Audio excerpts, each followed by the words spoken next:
Boas tardes a todos e todas. Vamos comezar con esta mesa redonda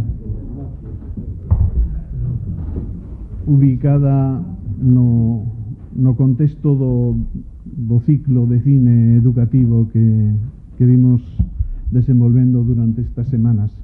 O título, xa vedes, ten que ver con...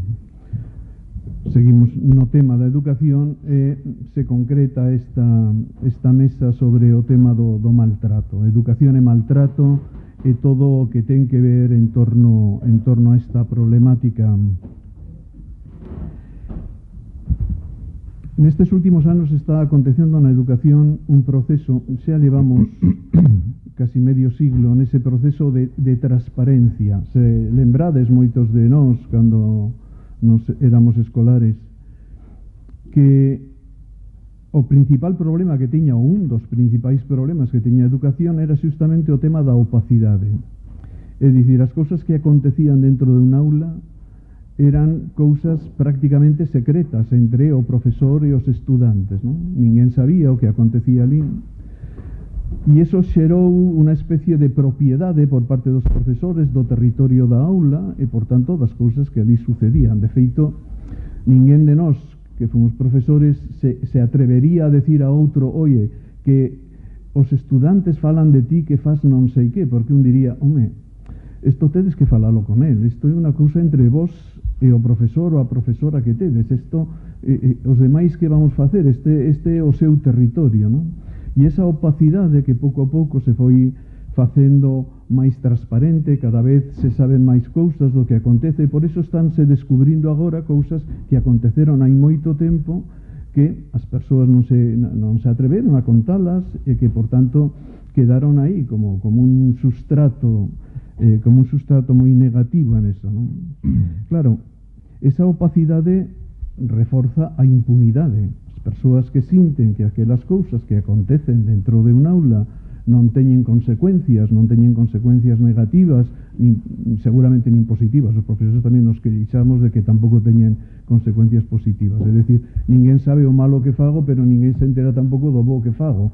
Co cal, ao final, acaba a cousa sendo, pois eso, un encefalograma plano durante os anos que estamos ali. E dende o punto de vista da institución, isto xenera un gran descompromiso. Moitas instituciones podemos verlo nas películas, algunhas das películas que vimos, non se enteran do que acontece nos colexios, entón se sorprenden.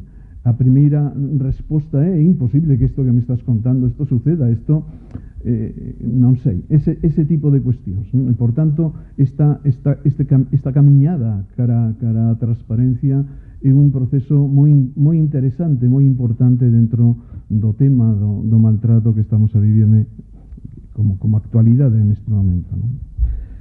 Tampouco favorece, quero sinalar un pouco o contexto para que despois se les falen cada un dende a súa perspectiva. Tampouco favorece moito o equilibrio e o sentidiño dentro deste tipo de cousas a sobreprotección que moitas familias e moitos países fan sobre os seus propios fillos, non? E isto tamén está tendo consecuencias bastante negativas no ámbito educativo, non? Acontecen cousas que non creeríades.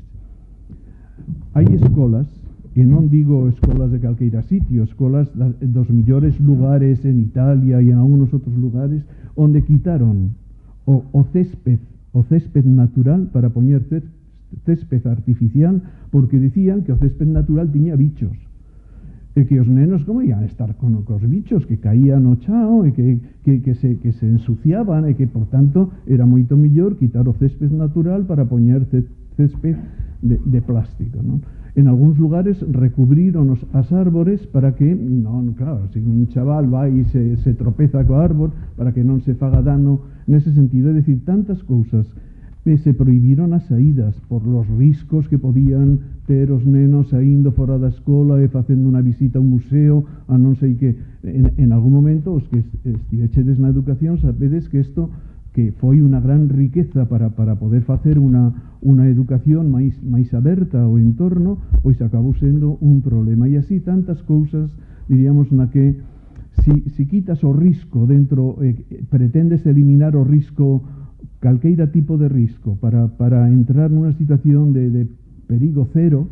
Isto é moi difícil. O único que se pode facer é telos na clase, telos todos aí ben sentadiños, quietos, e non é un sistema, diríamos, interesante. E esa sobreprotección acaba sendo tamén sobreprotección a todos os niveis, non? Que si se pelean e eso parece que é un grandísimo problema, ou que si ven alguén con algún tipo de roce, de cousa dende a escola.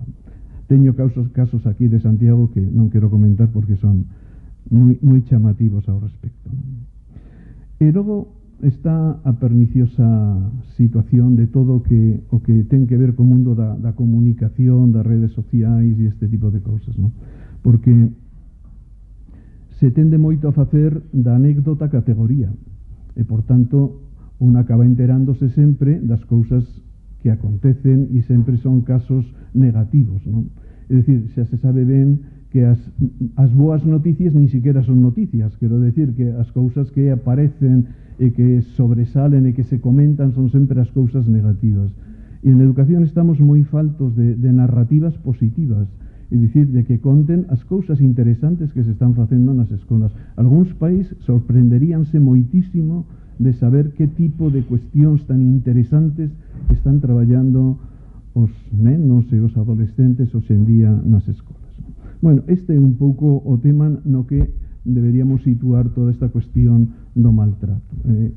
Eles nos contarán que efectivamente é un problema, que é un problema incluso grave en algúns contextos, pero que pensar que a escola é unha situación de problemas de por sí, a mí pareceme unha sacada de quicio, unha posta fora de lugar do que acontece realmente nas escolas. Hai uns anos dirixine un estudio que o Consello Escolar de Galicia encomendoumo dende a perspectiva da violencia. Quería que fixera un estudio sobre a violencia nas escolas galegas.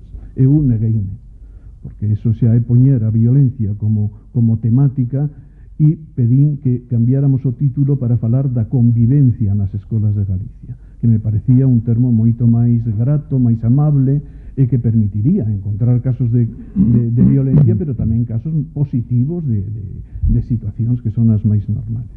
E unha cuestión moi curiosa dos resultados daquela pesquisa, onde participaron 400 e pico escolas de toda Galicia, e tivemos miles de datos ao respecto, foi que os estudantes, os alumnos e alumnas, o que dicían era que non había violencia entre os estudantes, que de haber alguna violencia, a violencia era dos profesores para os estudantes, ¿no? Que se metían con eles, que les gritaban, que facían cousas que eles entendían que era o que máis se parecía a violencia en aquel entorno, que era un entorno bastante saludable en aquel momento, ¿no? É certo que de entón para agora as cousas seguramente non melloraron e máis ben empeoraron, ¿no? Pero a cuestión é que a perspectiva, por eso son tres miradas que nos gustou ter hoxe na mesa, tres miradas diferentes: a mirada de un experto en temas de problemática de conducta, a mirada dunha psiquiatra que pode analizar o tema desde unha perspectiva máis médica, máis de saúde, e a perspectiva de unha profesora que pode darnos outra orientación. E con isto paso a presentalos. No centro da mesa, que será o primeiro en intervir, está Manolo Armas. Manolo Armas forma parte dos equipos centrais de orientación, e a súa especialidade de hai moitos anos os problemas de conducta. Por tanto, os problemas de conducta que van aparecendo nas escolas, na medida en que podan ter unha certa relevancia, pasan aos equipos de orientación centrais especialistas nesto. E foi alumno meu, para que vexades como pasan os anos. A doutora Amadó Domínguez, que é psiquiatra infantil, e, por tanto, tamén a ela chegabanlle, agora xa está xubilada, está na boa vida, chegabanlle casos notables de cousas tamén, quero dicir, na actividade ordinaria das escolas non está a psiquiatría, pero sí cando as cousas comenzan a ter un certo relieve, non?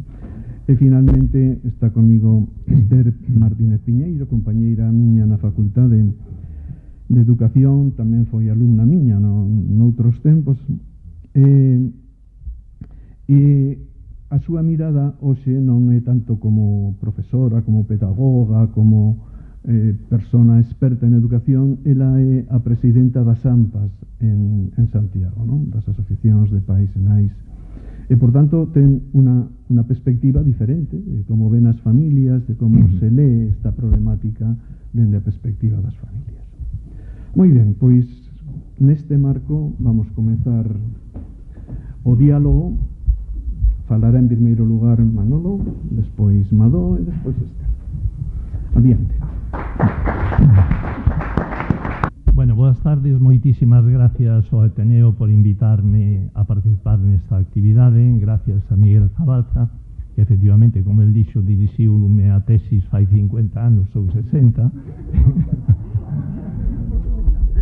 E gracias por asistir masivamente a este tema. Eu estou de acordo con Miguel en que a visión global do sistema educativo é positiva.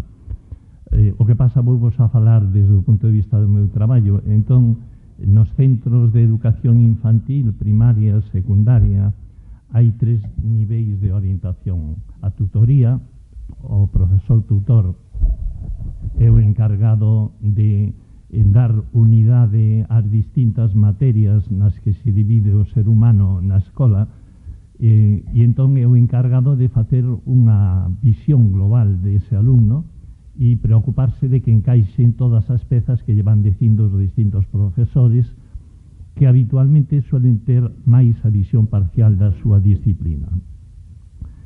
A escola inclusiva, que debe integrar toda a diversidade e ver a diversidade como unha fonte de enriquecemento e non como un conflicto e un problema, debe basarse precisamente nesta visión global do alumno e non nunha visión disciplinar e parcelada do alumno. Si o profesor tutor ten algunha dificultade, hai un segundo nivel de orientación que se chama Departamento de Orientación.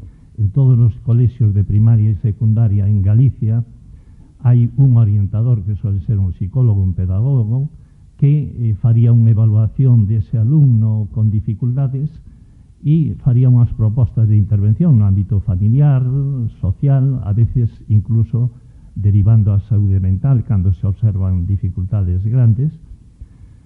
E se esa intervención non é suficiente ou el cree que necesita un punto de vista máis especializado, chaman ao equipo de orientación específico no que estou eu. Hai un equipo por provincia, temos distintas especialidades, discapacidades sensoriais, motoras, altas capacidades, espectro autista e trastornos de conducta que levo eu, non?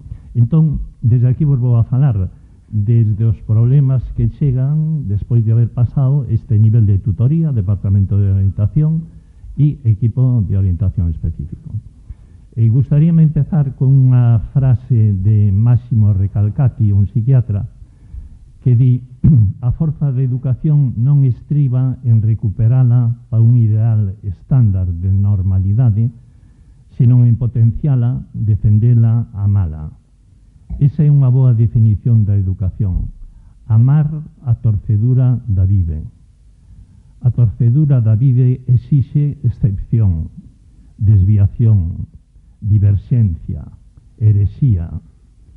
Reinventar o que recibimos do outro de maneira singular, sintomática, xenerando un estilo propio, realizando a vocación de deseo, facer da nosa vida unha vida torcida.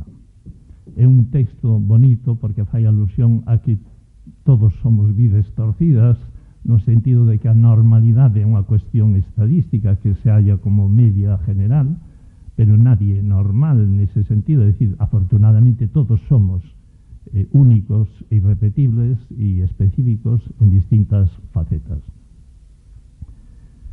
Ben, vou a ser breve e poñer un caso práctico para ver como funcionamos nesta cuestión.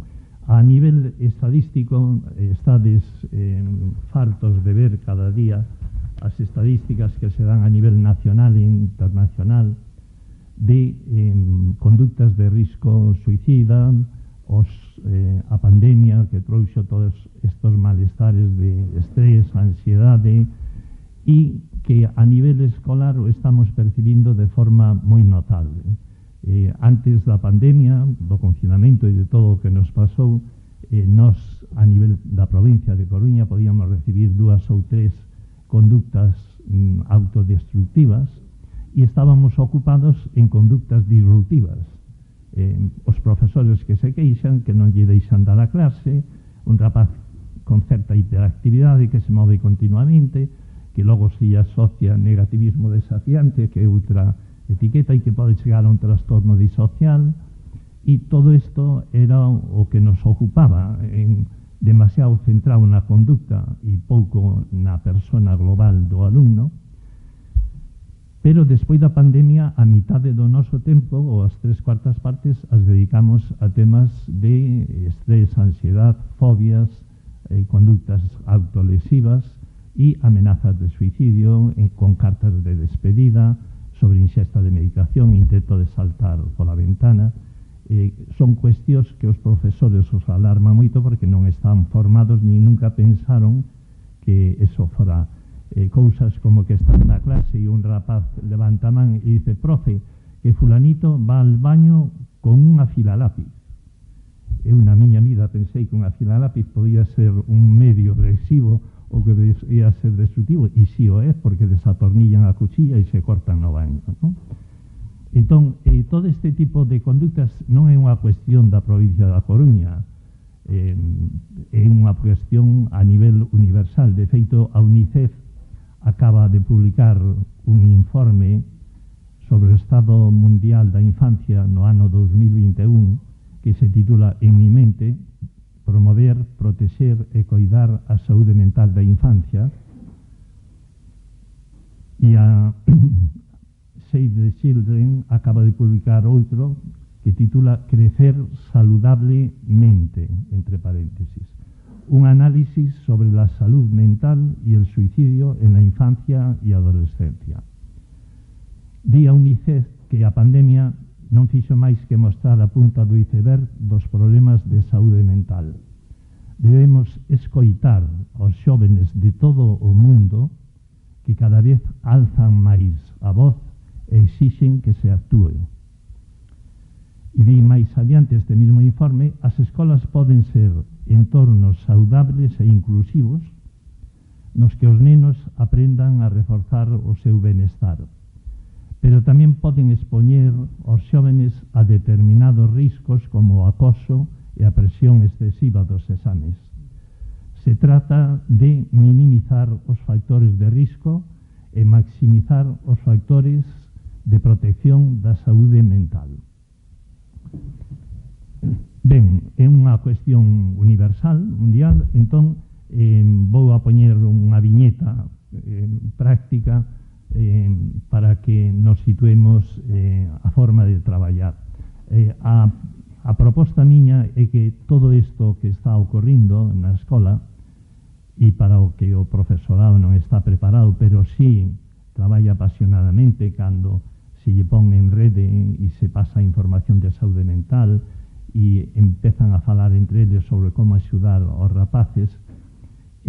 Toda esta cuestión debería facernos pensar en que hai que priorizar o benestar do alumnado por encima de todo e que hai que facer actividades de formar aos profesores e formar aos rapaces. Pero eu creo que o tratamento do sufrimento psíquico dos rapaces e da desesperanza que teñen neste momento debería levarnos, como dito Nucci, pode un virus cambiar a escola, debería levarnos a cambiar a escola e cambiar fundamentalmente o currículum, que debe estar centrado no rapaz, en buscar un lugar no mundo, un proxecto vital, unha saída á súa vida.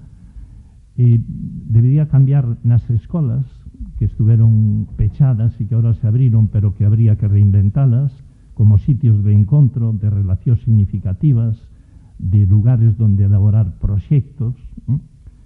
e debería entenderse que todo este traballo é moi complexo para un profesional e que se necesita traballar en rede máis que nunca. A pandemia puxo a saúde e a educación no ben común, unha cuestión que se entende que nós, na medida en que desenvolvemos as capacidades do alumnado, beneficiase toda a comunidade, toda a aula, todo o centro, pero tamén, en definitiva, todo o mundo, non?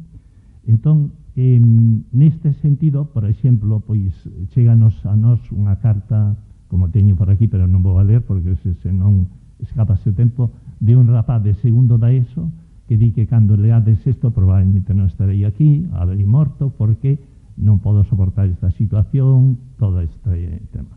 E atopo o director esa carta, falan co médico de cabeceira, o médico de cabeceira deriva a saúde mental, e chama o director o inspector me chama a min, eu chamo o director e lle digo, mira, contame o inspector isto que pasou e tal. E sí, é certo que entregou unha carta e tal, despedíndose, pero non fai falta que viñas por aquí porque o rapaz está ingresado. Entón, mentras non o den de alta, non hai problema. E digo, non, mañán vou por aí, porque o rapaz, cando den de alta e volva ao sitio onde está traballando, o centro ten que haber cambiado en algo, porque senón o rapaz tomará a súa medicación, volverá ao sitio e tardará outro en, ao mellor, entregar outra carta ou facer algo peor, ¿no? E digo, bueno, si quieres venir, entonces non entendía esta visión que temos dos problemas de saúde mental, clínica sempre, de que o problema ten unha persoa na cabeza e hai que arreglar esa cabeza. Pero o entorno non ten por que cambiar para nada, co cual non conseguimos absolutamente nada. E ali cheguei eu ao instituto, reúno o equipo directivo, sacademe o expediente deste rapaz, a ver cal é a súa historia hasta os 14 anos, non? E efectivamente, un diagnóstico de déficit de atención con hiperactividade, con medicación, fallecera ya nai de un cáncer e unha situación tremenda facía un ano. Estaba en segundo da ESO, repetindo segundo da ESO e suspendendo 7, como poñía el que suspendía. E empezamos a ler a carta, e a carta, os rapaces teñen unha facilidade tremenda cando se poñen a ese nivel para diagnosticar o que lles pasa e explicar perfectamente o que lles pasa. Entón, digo, dá a impresión de que o centro, tal como está actuando, o que está sendo é un factor de risco máis para este alumno, non? Entón, temos que transformar eso en factores protectores. Primeiro, habitualmente, as estrategias que poñemos é, primeiro, as dúas variables que máis se relacionan co suicidio son o sofrimento psíquico e a desesperanza, o ver que isto non vai a cambiar e que non ten solución. Entón, unha estrategia que facemos é nomear a un profesor de referencia. E é curioso que cando lle preguntas aos adolescentes que profesor che cae ben, co que che gustaría falar e tal, menos un, pero dos 60 que levo visto, sempre din un, dous ou tres profesores que lle caen ben, que lle encanta, que lle gustaría falar, contar o que lle pasa e isto. E estos profesores se ven encima con unha tamaña responsabilidade que na súa vida pensaron, porque me decía outro día unha profesora, pues me ha contado que non le ha dicho ni al psiquiatra ni a la familia e tal, que abusaron de ella sexualmente. E agora que hago yo con esto? Digo, con esta información, ¿no? Hai que formar ao profesorado para novas funcións, pero esta de profesor de referencia é unha figura que está funcionando. E a segunda cuestión fundamental é flexibilizar os criterios de avaliación. Entón, hai moitos profesores que di, es que estamos moi preocupados por este chaval, porque imagínate que hace algo. Digo, no hay que preocuparse, hay que ocuparse primero, efectivamente, de llevar a la salud mental, si tiene que hacer tal. Pero luego, ¿qué hacemos en el centro? Entonces, vamos a ocuparnos, flexibilizar los criterios de evaluación. Eso no, yo aprobar el chaval, no, a mí me preocupa el chaval, pero aprobarlo no. Entonces, este é un debate realmente interesante. Eu suelo rematar a intervención reunindo a todo o equipo docente, a veces todo o claustro, 10, 15 profesores, e empezamos o debate de que este alumno ten que rematar segundo de bachillerato, un curso que está moi presionado polo nivel, pola EBAU, por todo isto, non pode descolgarse do grupo de alumnos, quere empezar esta carreira, entón hai que flexibilizar estos criterios de evaluación. Cando reúnes a 20 profesores, resulta que hai 3 ou 4 que levantan o examen e di, a min, con este alumno comigo non ten ningún problema, ten notables e sobresaíntes. E outro levanta e dice, este é o examen en blanco que me dixo este alumno, ¿no?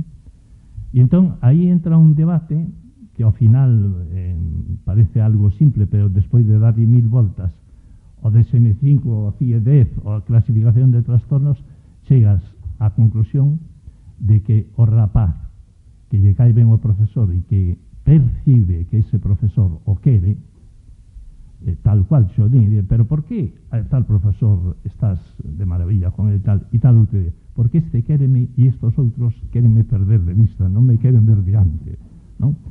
E ao final caes na conta de que efectivamente con profesores sacan notables e sobresaíntes e cos outros non, e se genera entre o profesorado un debate de unificar os criterios, flexibilizar e priorizar os temas emocionais e personais sobre as outras cuestións. Unha terceira estrategia que falamos é o grupo de iguais, que ten unha gran influencia, e aquí ven o tema do acoso escolar, non? O acoso dificilmente o detectan esta actitude de intimidación continuada no tempo, exercida por un individuo ou un grupo, contra outro que non é capaz de defenderse, que hai unha diferencia de poder, e que sucede nun contexto onde a ignorancia ou a permisividade pois fai posible isto, non? É dicir, que o acoso é a interacción desas variables, un presunto agresor, unha presunta víctima, pero o máis relevante, un grupo de iguais que asiste pasivamente a esa agresión e non fai nada, e polo tanto participa da agresión pasivamente, e sobre o que hai que intervir fundamentalmente. E logo está o contexto escolar, que moitas veces non se entera. De feito, eu esta semana recibín este mes, dúas propostas de un instituto de aquí de Santiago de acoso que viñan sendo denuncias dos pais de que o meu fillo está sendo acosado e que teñan que resolver. Outras veces chaman de saúde mental na consulta. Mira, este alumno está en unha situación de acoso, hai que ver, e outras veces os pais directamente, non? Ben, hai que entender, neste caso do Instituto de Santiago, era un acoso de grupo, sistémico, non? Un grupo de alumnos que deberíamos evitar isto, que pasan todo primaria xuntos e pasan ao instituto tamén xuntos, se conocen tanto, ninguén se chama polo nome, todos polo mote, e a profesora que ten que valorar iso ve que non hai solo motes, senón machismo, xenofobia, o peor que... E todo eso metido no grupo, co cual non podemos empezar a intentar resolver o tema de unha cosa, senón que hai que facer unha intervención sistémica, educativa, e se o educativo non é suficiente, reorganizar ese grupo, e se houbera caso de acoso individual e se comproba así, a última medida é cambio de centro, pero cambio de centro do acosador, non da víctima, como ocorre no 90%, en que os pais din, débome ao fillo daqui antes de que acabe mal, non? Entón, todo isto require unha intervención sistémica e, sobre todo, a nivel cultural, xenerar cultura de respeto, de diálogo, de cooperación. Dúas estrategias básicas para a prevención veñen sendo consensuar normas cívicas na aula e o traballo cooperativo, grupos de rapaces que se levan mal entre sí, que fagan un traballo xunto e que leven a mesma nota, non? Ben, pois estas son algunhas das estrategias que soemos facer na prevención de risco suicida. Hai que decir que o máis relevante é que hai que traballar en rede. Primeiro, a rede do equipo de profesores, e logo a rede de saúde mental, servicios sociais, porque estos temas son moi complexos, hai que abordarlos de forma interdisciplinar e non só individualmente. Gracias, Manolo.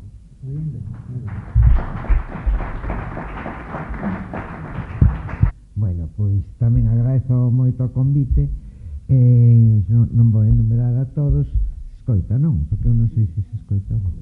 E, bueno, a miña intervención máis desde a lonxanía, porque efectivamente recibir casos explícitos de abuso, de acoso na aula non é frecuente. En absoluto, estuve revisando hasta 6.000 casos e así abusos frecuentes, a frecuencia de abusos é baixísima, de un 0,3% ou algo así, non? Porque eso evidentemente é algo que se ten que resolver no ámbito da escola. Para chegar a saúde mental ten que ser por algunha razón moi específica, xa non digo que sea derivado de alguén, etcétera, non? Que como pode ser o equipo, digamos, de intervención especial que na que está Armas, ou de algún pai que coñece ou a través de algúns contactos moi especiais, porque senón é materialmente imposible. O que si vemos é algúns trastornos que derivan do feito de que un neno sexa acosado, non? Entón, por exemplo, pois que empeza a ter síntomas que os leva primeiro ao pediatra e en segundo termo a saúde mental. Pero o gran problema, cando eso é así, eso é un síntoma ou grupo de síntomas que aparece, que logo vos podo comentar aí de todos, non? Que aparecen, fan un sinal de alarma, os pais se preocupan, van ao pediatra e o pediatra é derivado a saúde mental e nós o atendemos por aquela sintomatoloxía e tratamos máis ou menos de averiguar que vai pasando e como podemos axudar, non? Na medida das nosas posibilidades. O que non está presente nunca é esa declaración de estar sendo acosado, que ás veces non a saben os pais e que para que nos a cheguen a decir a nós pode pasar moito tempo.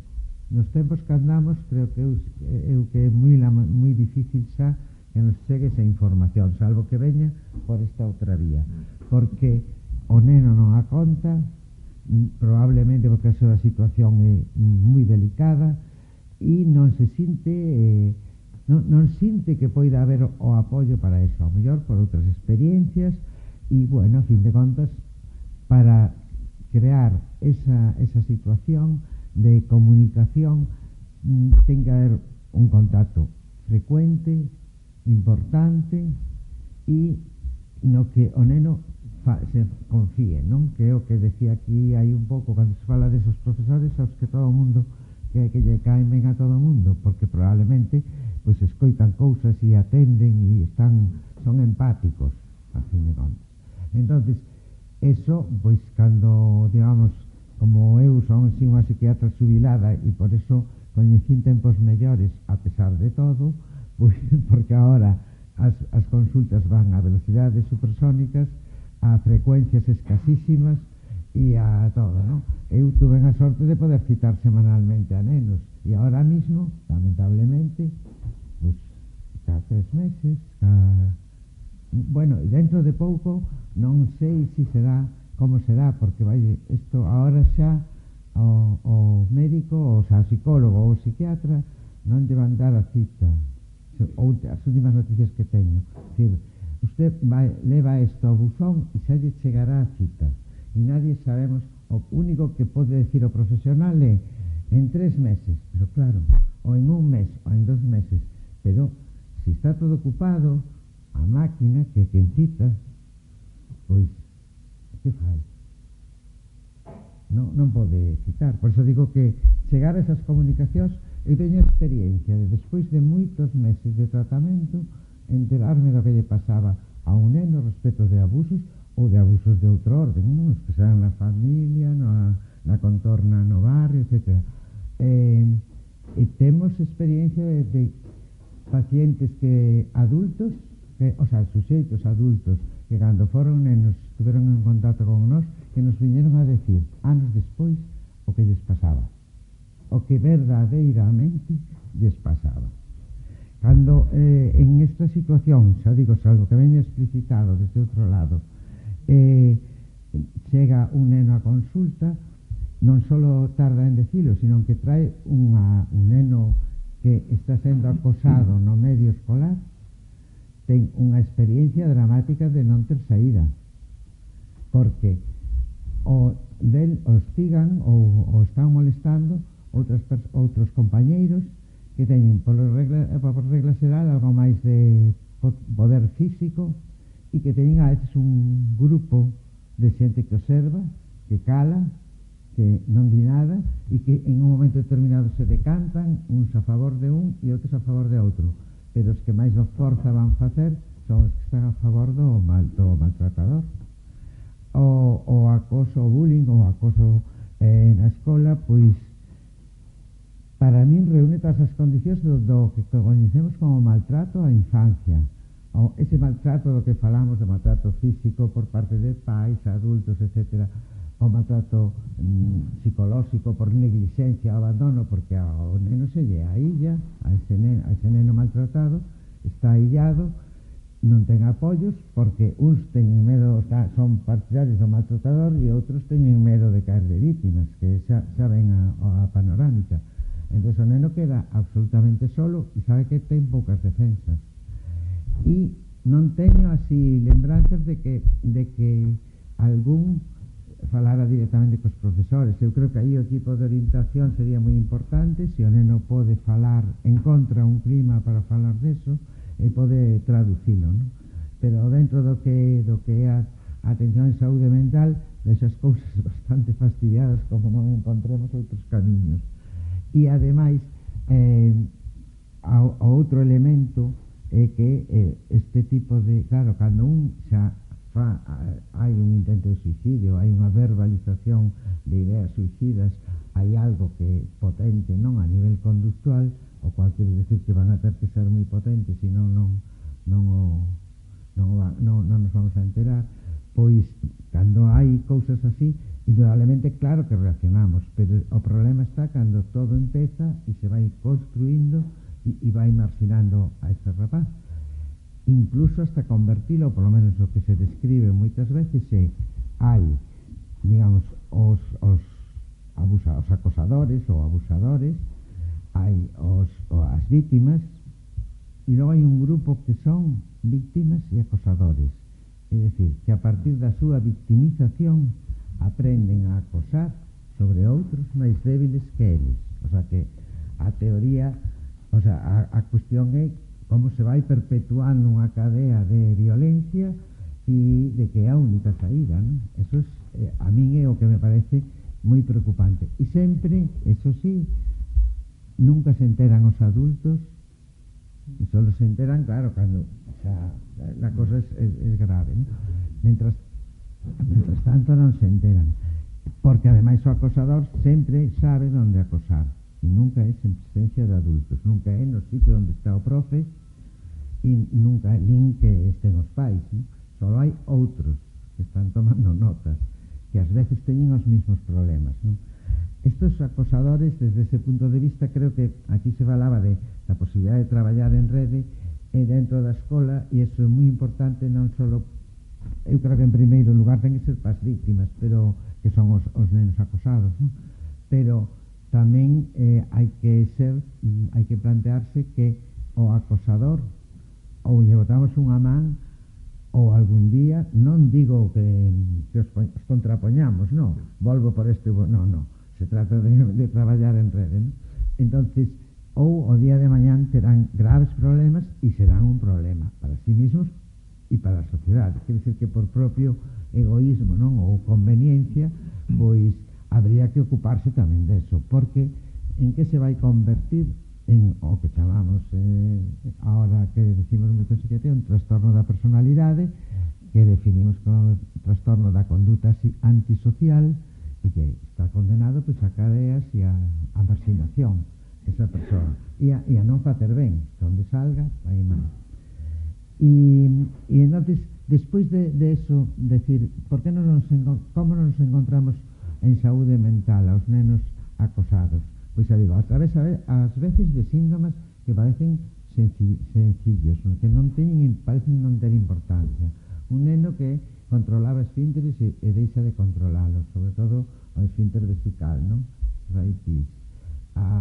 Un neno que non lle gustaba facer deberes, ahora non lle gusta, pero tampouco que cree en ningún outro problema. Un neno que empeza a ter problemas co sono, a despertar, a non darse dormido, a pedir axuda para que vaya alguén ou con el. E detrás deso está o outro, pero o outro non está esclarecido.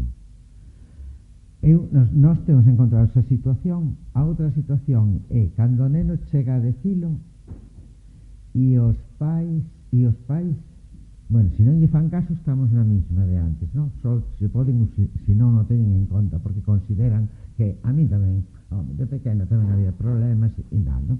Entonces, cando o neno di, os pais lle fan caso, e entonces se a nai o pai quen fai a demanda, para mí o problema é como o recibe a profe ou a orientadora que os recibe, porque na miña experiencia sempre ha sido un pouco de non, e que ou é capricho da nai ou é capricho do neno, porque claro, si lle fan caso é que, e que as nais terminaban dicíndome, é que fixéronme que o que tiña que facer a rapaz era pedirlle perdón ás compañeiras. Señora, aterrada, digo, casos así concretos de nenos e nenas que se sentiron acosados, non físicamente, pero sí con moitos problemas psíquicos. Entón, cando quixeron botarlle unha man, porque a nai insistiu, era unha nai moi asertiva, moi preocupada, insistiu, e como di outros, chega un momento que non sabes que facer. E entón, a orientadora do centro que asistía lle dixo que era mellor que a nena lle pedise disculpas, porque era unha nena moi lista, moi estudiosa, con un expediente brillante, e que tiñan problemas con algunha alimentación, non podía comer como todos, e isto hai uns anos era casi delictivo. Entón, se decías que non podía comer un tipo de comida e que no comedor había que facerlle unha comida especial, pois xa eso te convertía en reo. Igual que hubo un momento no que os acosadores acosaban aos nenos por ter gafas, ou por chegaron a ese extremo, que quedei moi sorprendida, non? Por ter gafas. Eu de pequena quería ter gafas. E mira ti, ahora que as teño non as quero, pero o que nunca pensei que me podían acosar por ter algo como unhas gafas, non? Non digo que pode pasar se levas unha muleta ou unha costa destas ortopédica para o movimento, non? Porque eso, claro, por unha parte pode xerar ternura, pero tamén ten esa outra mirada, non? Eu é así o que vos podo decir, que os nenos o que din é que o acoso aumenta, non sei o que diredes vos, pero que din que vai aumentando, e os acosadores moito máis, din, o que eu poden revisar, non? E que hai esta figura intermedia de a vítima acosadora, o sea, que por unha parte é vítima de un máis forte que el, e por outra parte acosa a outros máis débiles que el, non? Quer dicir que o que está facendo unha carreira delictiva, por así decir, non? Non se me ocurre así nada máis. Decir que en algún estudio, sobre todo a partir do caso Joaquín, aquel que foi tan famoso, desgraciadamente famoso, non? Do País Vasco, que se fixeran estudios, e un 4% dos nenos decían que había profesores que eran colaboradores co acoso, un 4%, porque claro, cando un profesor fai un xuizo de valor sobre ti nunha escola e os outros están vendo, o acosador o vai a aproveitar, non vai a acosarte delante dese profesor, pero sí vai a utilizar os elementos e vai sumar sobre o que ti xa experimentas cando o profesor te critica dunha maneira un tanto dura, non? Isto que decía lo del examen en blanco e tal, todas estas cousas que planteaba Manuel, pois son moi sugerentes, eu as veías, as escoitabas, non? Todos os días. Moi ben, moitas grazas.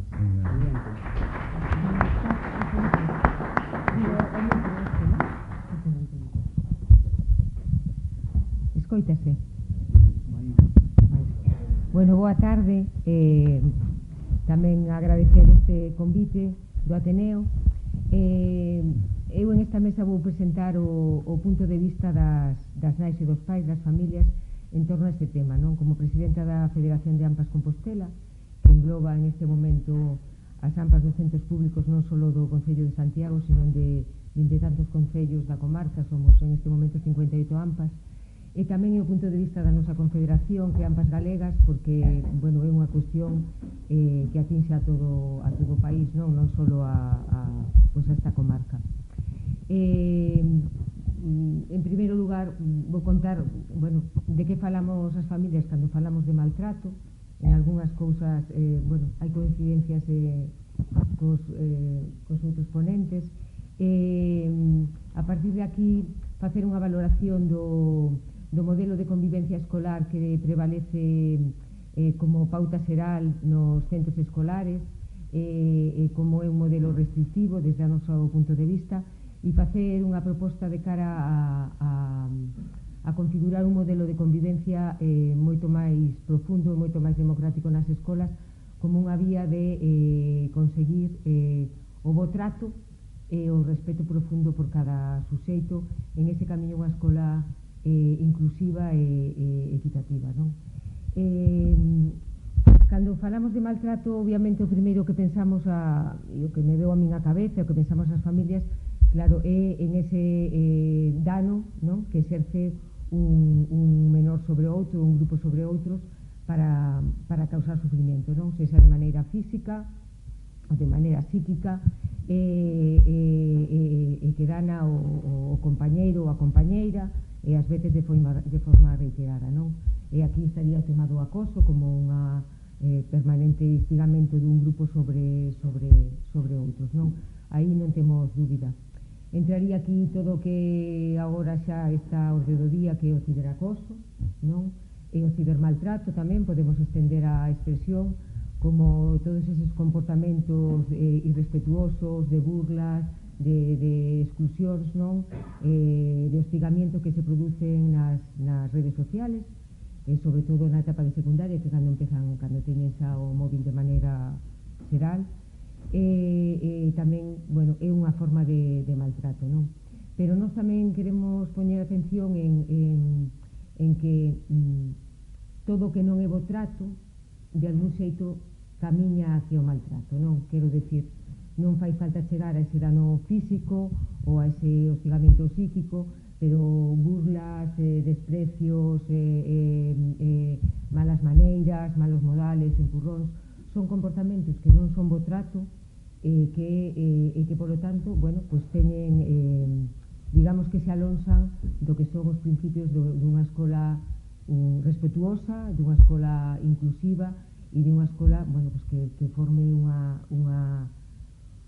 ciudadanía donde todos teñamos e donde todos teñan cabida, non? En este saco que conecta con algunhas cuestións que aquí se dixeron de que o maltrato, tamén temos que poñer atención de que ás veces tamén algúns pais e algunhas nais e algúns profesores e profesoras digamos que contribúen a perpetuar algunhas destas conductas, destas faltas de bo trato, non? Porque tamén eles normalizan estas conductas, son malos referentes ou son os primeiros pois, que non tratan de verdade de forma respetuosa a diferencia, non?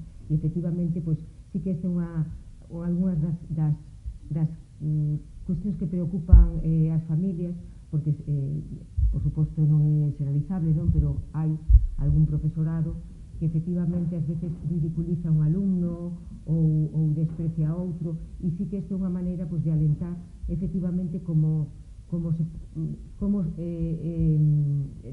ten cabida a falta de respeto e como se pode estar, non? Entón, digamos que están contribuindo a normalizar este maltrato, non?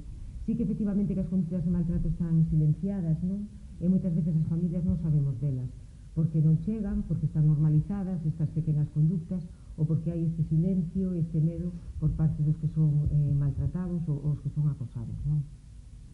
Poderíamos falar do maltrato institucional, pero case deixamos para outra ocasión, e nos vamos a centrar en lo que é este maltrato entre iguais, non? Con estes distintos niveis de falta de bo trato hasta un maltrato, non? Pois máis grave, non? Falar de este bo trato e falar de convivencia escolar, e a convivencia é o paraugas no que se aborda o bo trato e o maltrato, non? E o acoso nas escolas, non? Todo o entramado legal e normativo sobre o que se abordan os problemas de maltrato, non? E de falta de bo trato entre iguais e no marco da normativa de convivencia, non? Xa o artigo 27 da Constitución xa fala de convivencia democrática, a partir de aí a LODE, a LOMLOE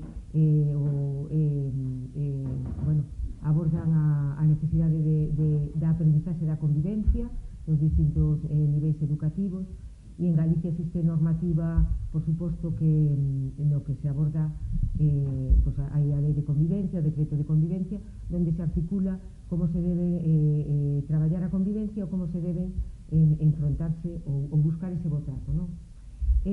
Aquí en donde nos queremos facer unha valoración sobre o modelo de convivencia que está vigente nas nosas escolas públicas, non?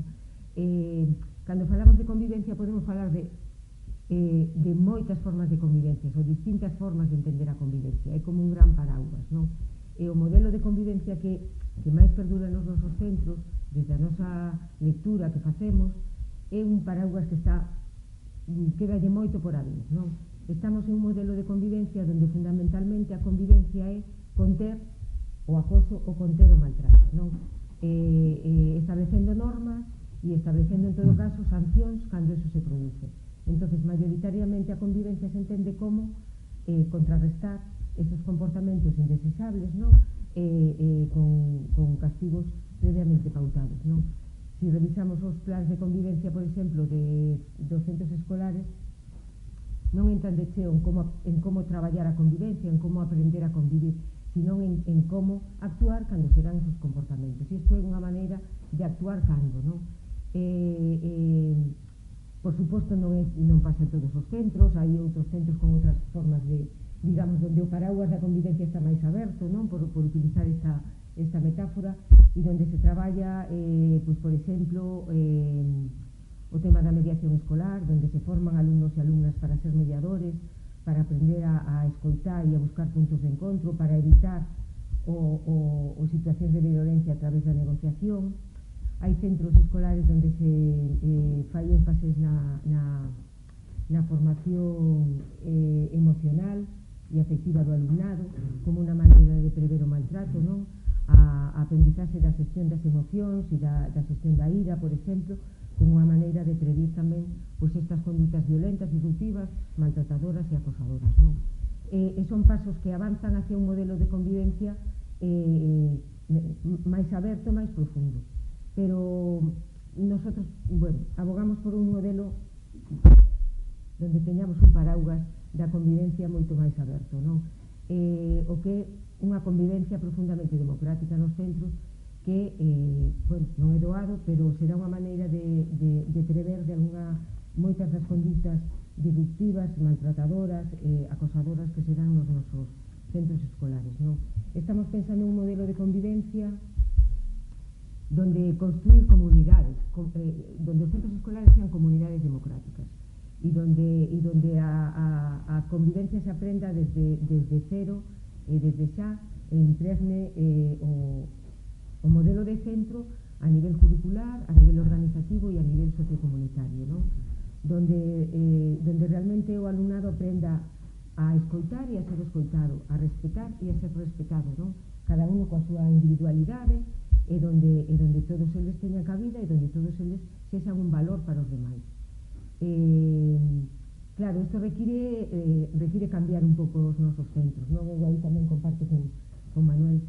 Hai que cambiar o sistema dos centros, a súa organización, e a que aspectos lle damos valor, non? A ser respetuosos, a respetar os demás e a vivir nas diferencias en que podemos convivir personas que pensamos distinto e que somos distintas. Se aprende, non? E se aprende desde ben cativos e desde ben cativas.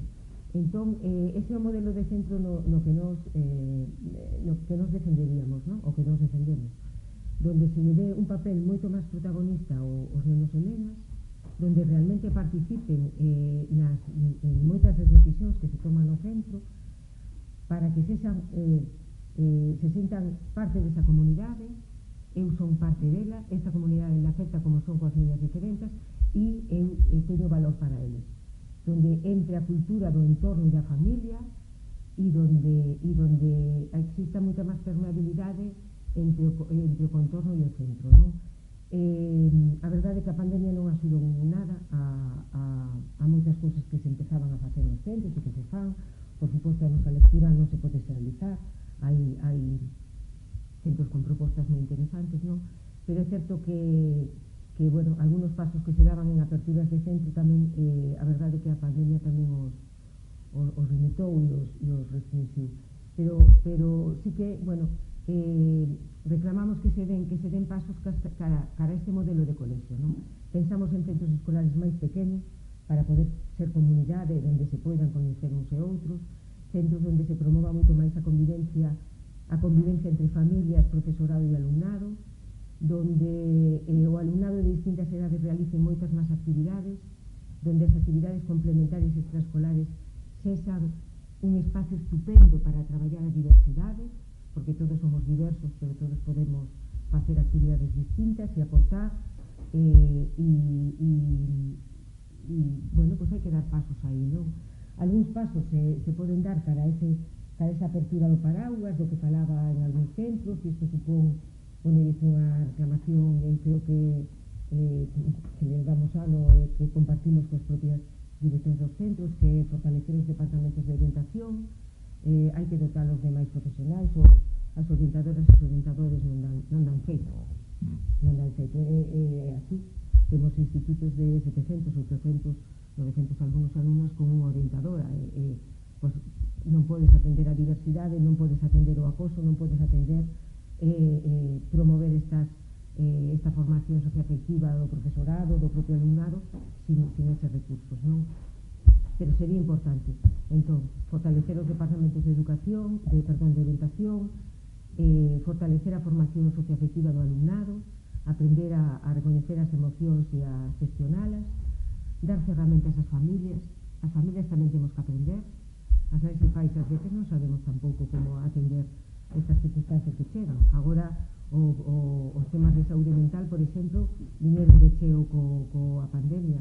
Nos están chegando moitas mensaxes das familias de preocupacións de que como facer, que facer, e o profesorado tamén o di, non temos formación para isto, entón fan falta recursos, fan falta escoita, apartar un pouco o currículum e centrarse en importante, fai falta cambiar as escolas, non? Desde o punto de vista organizativo, desde o punto de vista curricular e desde o punto de vista da apertura para facer comunidade e para abordar os problemas máis alá do suxeito que maltrata para entender, para transformar o seu a contorna para que non exista o maltrato. E, bueno, creo que nada máis, porque xa aspiramos a moito, non?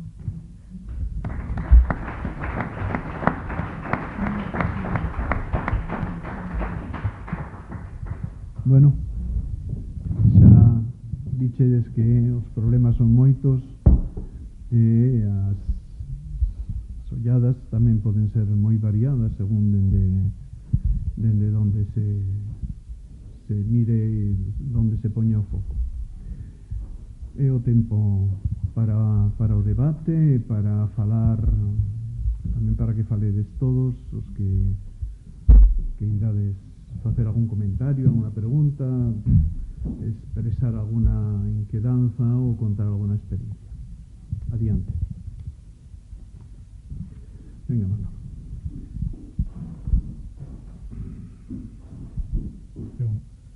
Yo quería, al hilo de lo que has hablado tú, Esther, lo has mencionado así como de pasada, los alumnos mediadores.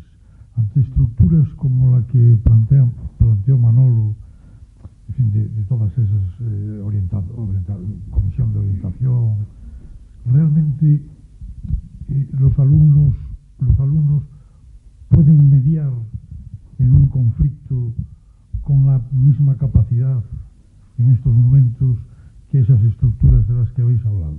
¿Todos creéis que eso es un elemento que suma, que puede, digamos, con la deficiencia que hay de formación del profesorado? ¿Creéis que realmente lo que aparece, bueno, yo lo he visto en televisión, ¿no? Pues, formación de alumnos que median, que efectivamente pues son más coleguillas o pueden llegar a encontrarse un poco más con ellos, pero ¿vosotros creéis que frente a todas estas estructuras realmente se puede conseguir algo con alumnos mediadores? Sí.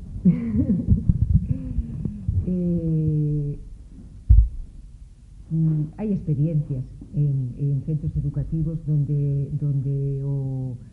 se forma o alumnado en ese papel e donde o alumnado donde este alumnado digamos que sirve de canle, non? Para solucionar conflictos que non chegan á violencia, de acordo? O conflicto non é malo, pensar distinto, ser distintos non é malo, o que hai que escoitarse, que respetarse, eso hai que aprendelo, non?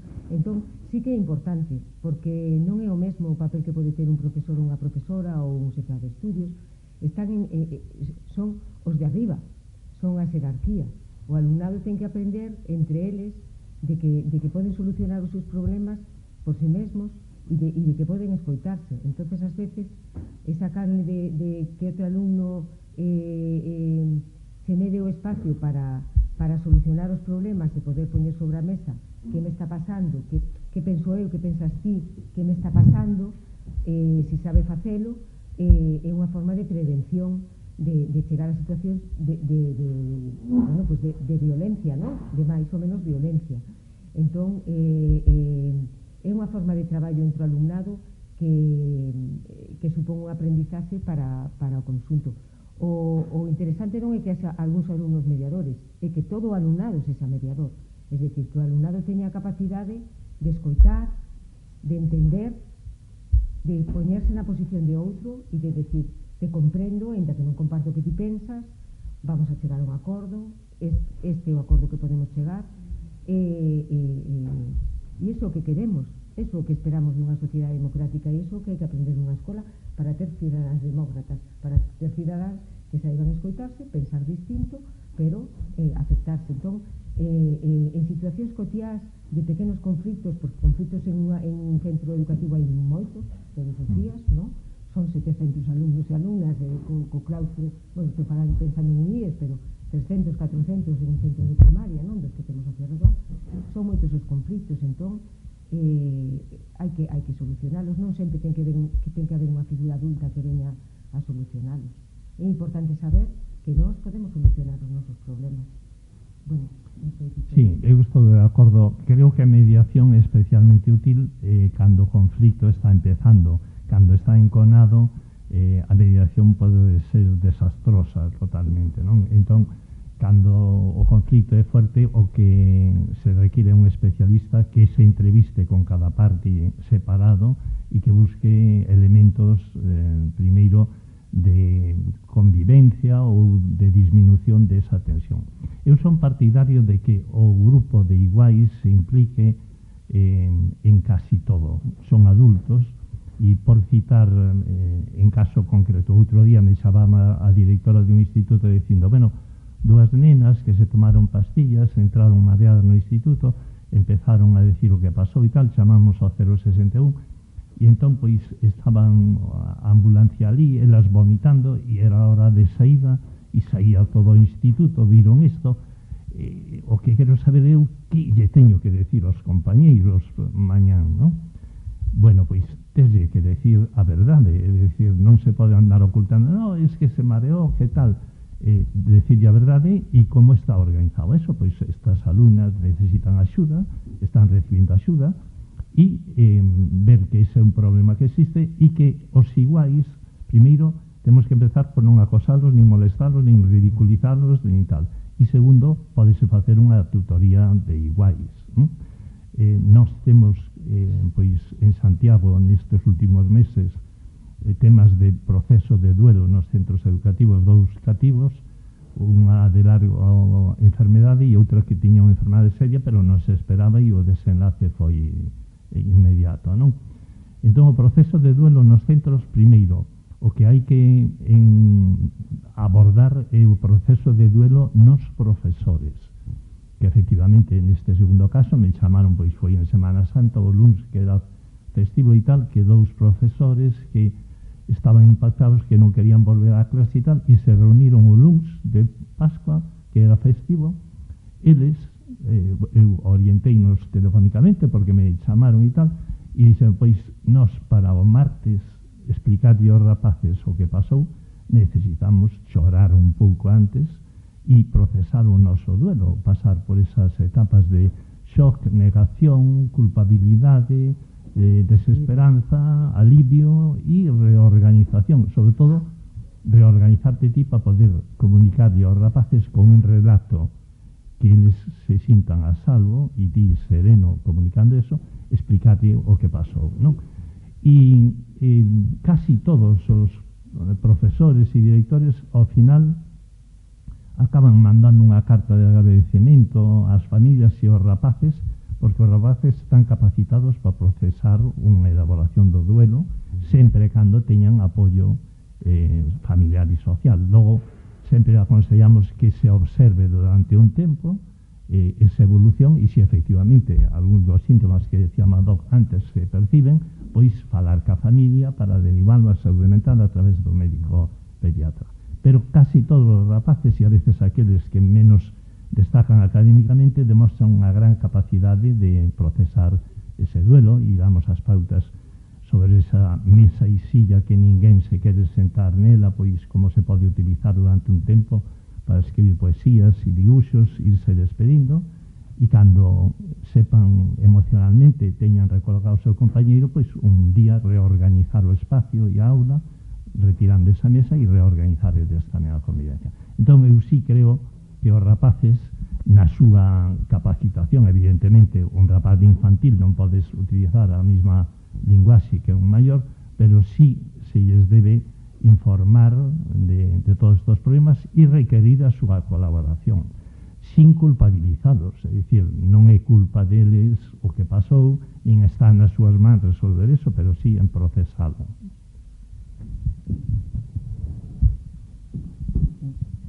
Buenas tardes. Vamos a ver, yo os quería preguntar que si me parece que por todo lo que estáis exponiendo se actúa como si dijéramos a rebufo de todas estas situaciones. Es cuando surge un problema, se comunica, se intenta ver. ¿No hay previsto lo mismo que en los currículos se cambian las leyes de educación, todo un ámbito de cómo actuar a nivel de convivencia, de interrelación entre iguales, en los distintos niveles, en situaciones conflictivas?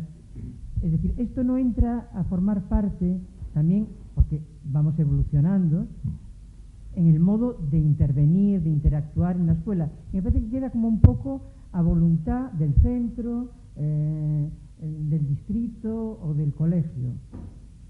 No sé si estoy confundida o si hay como un paraguas común para evitar todas estas cuestiones de un tipo de trabajo, en grupos, en tal, lo mismo que ocurre con las materias a impartir y los cambios que se organizan. A ver, existe unha normativa galega sobre convivencia escolar, que é a lei de 2011, existe un decreto e existen pautas que se dan desde a Consellería para como traballar o como enfrentarse a casos de acoso. Hai protocolos para acoso, para distintas circunstancias, non? E esta normativa regula algunhas cuestións xerais sobre como debe ser a convivencia nos centros, non? Nos centros escolares debe haber un plan de convivencia, unha comisión de convivencia, na que, bueno, que é unha comisión delegada do Consello Escolar. Efectivamente, sí que existe un esqueleto, non? Unha arquitectura de como fornecer esa convivencia. Que pasa? Que ese esquelete podes enchelo ou podes non enchelo, podes recubrilo ou podes traballalo menos. E entón, o que ocurre moitas veces, o que eu comentaba, que na maioría dos centros, pois a convivencia é feble, o reforzamento do traballo da convivencia é moi feble, porque se queda en ese nivel de un plan de convivencia onde se establecen, pois, cales son as, que eso sabes no propio decreto 2015, non? Cales son as condutas graves, menos graves, leves, como se actúa, pero que falta ese traballo. A ver, isto hai que metelo na complexidade que é un centro escolar. Es decir,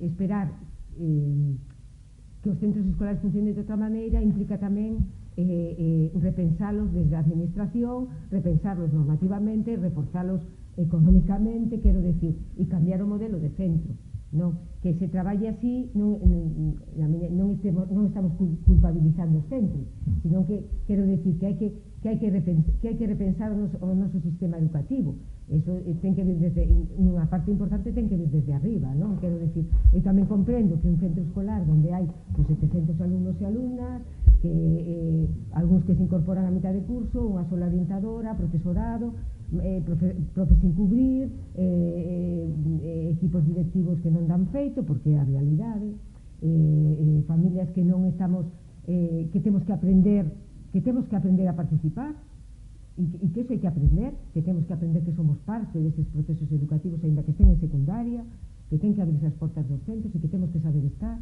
que non é só ir a un consello escolar a votar, que hai que estar, eso hai que aprendelo, e entón eso hai que enchelo, quero dicir, a normativa que temos deixa facer eso, sí, algunhas cousas, claro, no modelo do que eu falaba, habería que cambiarlas, había que reforzar, quero dicir, hai que ter espacios, o que non podemos ter os currículos que temos hoxe por hoxe, porque claro, é unha locura para profesorado e para alumnado, e só hai que ter un fillo en bacharelato para saber.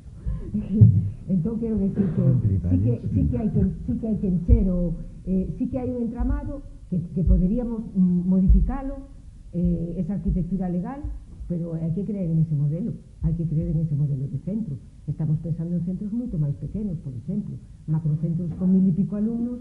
Claro, xenera aquí unha comunidade escolar, é que difícil o vexo, non? Entón, pasos que se poden dar, por suposto, e hai experiencias moi boas nos centros, tampouco queremos decir que todo este mal, non, faltaba máis, pero que temos que aspirar a máis, hoxe por hoxe, además, en esta situación pospandémica, estamos vendo, bueno, pues que efectivamente hai carencias que están saindo á luz, moi potentes, non? En debilidades da propia estrutura organizativa dos centros escolares, non? Os propios espacios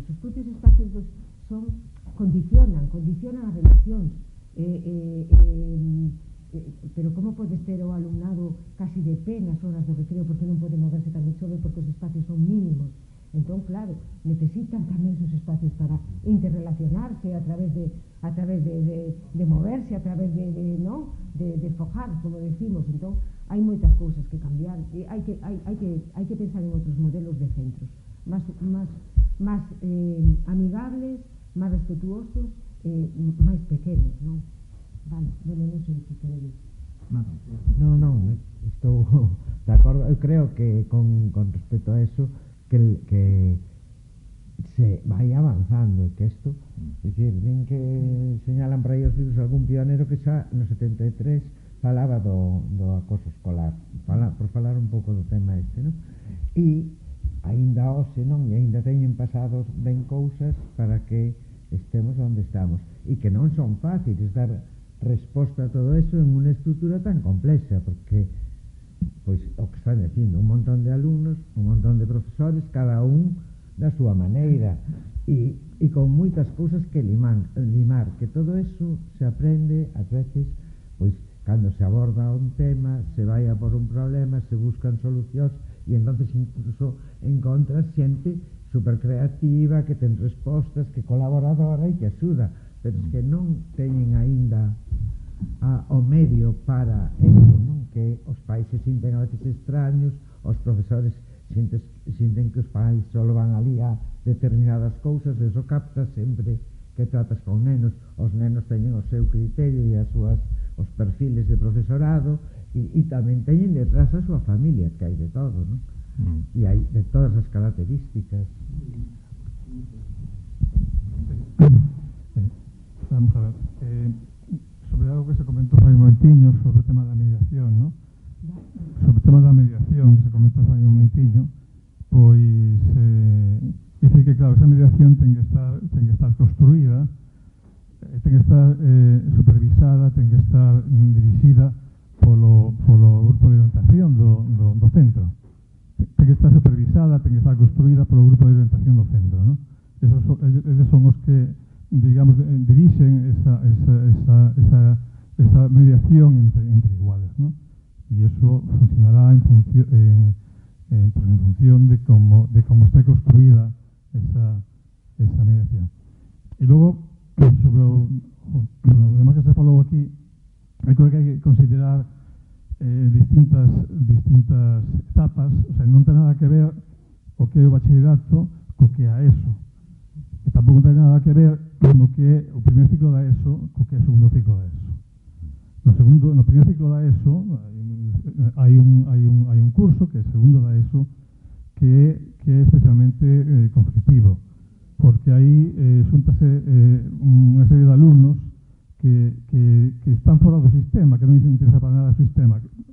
O mellor dito, que o sistema non lles ofrece o que les están demandando. Estáselles obligando a estar seguindo unha enseñanza moi teórica que a eles non lles interesa. Bueno, en uns casos non lles interesa, en outros casos non son capaces de seguir ese currículum que teñen diante. E entonces creo que este é un gran fallo do sistema. Habría que ofrecer unha formación adecuada a ese tipo de alumnado. Unha formación, na miña opinión, práctica, como que era antiguamente a formación profesional. Y no unha enseñanza, o sea, estás obligando a estar a unha serie de alumnos, ou a un gran número de alumnos, non a maioría, pero sí un gran número de alumnos, a estar ocupando uns asientos e nada máis. Non participan para nada no que é o proceso. E iso é para mí ese é un dos grandes motivos de todo o que ven despois. Sí. Vamos a ver, eu estou de acordo a veces incluso, e metendo a saúde mental aquí, dá impresión. Fai moito tempo eu tiña un cómic para empezar comentando isto, e era un señor que vai que se proba un abrigo e lle queda moi largo, non? E entón a decisión que adoptan é meter nunha máquina o paisano e estiralo a ver se ao final lle quedaba ben o abrigo. E a veces dá a impresión que a nivel curricular nos centros se fai isto, o currículum está feito e efectivamente en segundo da ESO se xuntan rapaces que levan 14 anos, ou 14 non, pero 10 anos, intentando aprender a ler e escribir comprensivamente e que non o conseguiron, e que porque estén 2 anos máis aí con ese mismo currículum non van a conseguir, levan o fracaso escolar durante toda esa etapa. E como lle levantas autoestima e lle convences de que pode ter éxito en algo. Estos rapaces, en canto lle abres a saída da ESO, que eles o ven como unha esclavitude, pois empezan a facer algo de FP básica ou algunha cuestión máis práctica, efectivamente descubren por primeira vez que sirven para algo, que son bons neso, que teñen éxito neso, os atopas pola rúa e parece que lle cambiaron a cabeza, porque pero ti non eras o que... Sí, pero de repente vou a montar un taller, vou a facer isto, podome ganar a vida, e están reconocendo que entón deixan de ir ao psiquiatra, deixan de tomar pastillas e por fin se sinten útiles, non?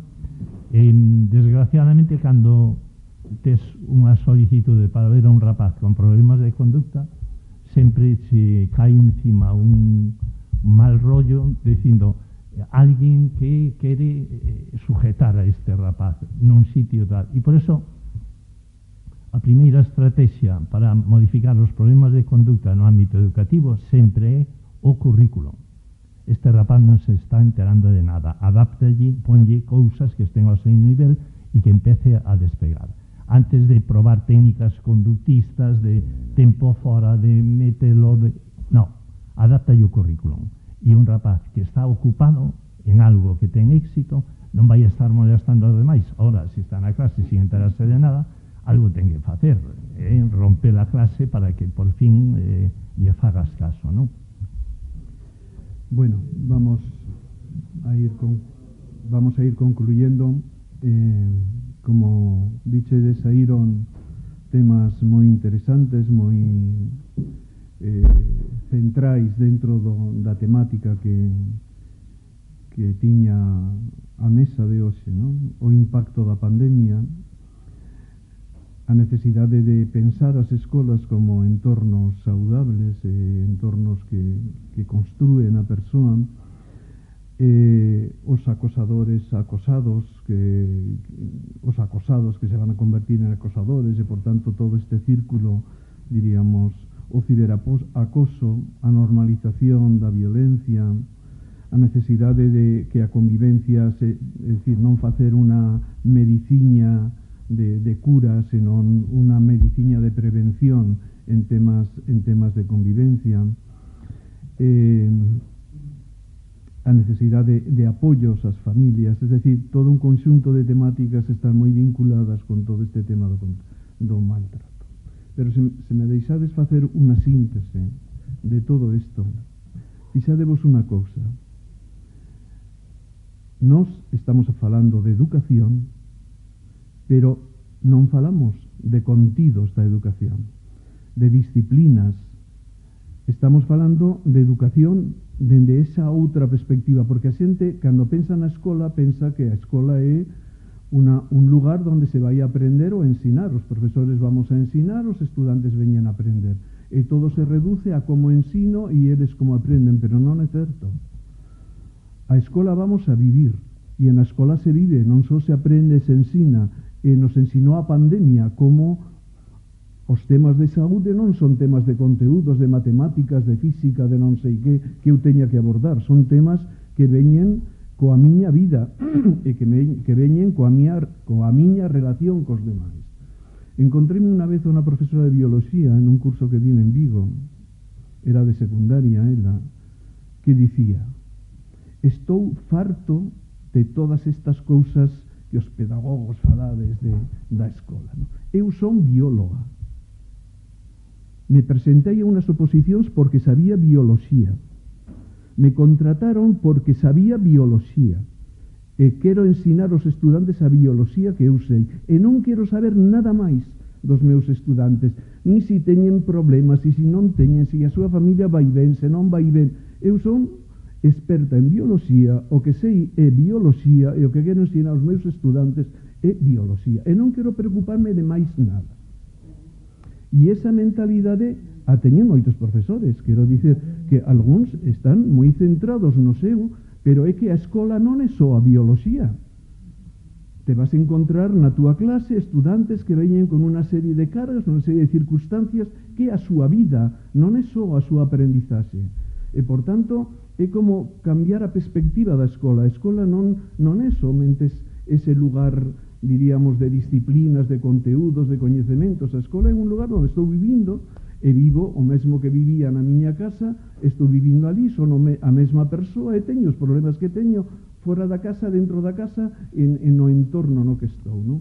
E esta idea de pensar as escolas como estructuras saudables, para min pareceme fundamental, é que sin eso todos estes problemas acabarán sendo sempre problemas moi marxinais que van aparecendo así de unha maneira subrepticia prácticamente, sen prestarles toda a atención que se merecen, ¿no?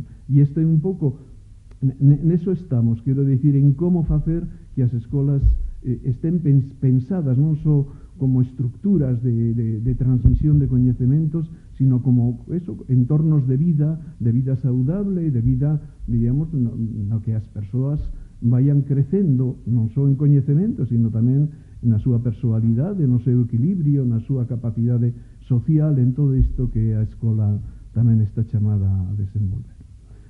E aí onde o acoso e onde o maltrato escolar é onde ten cabida, non? Porque senón é moi difícil de pensarlo.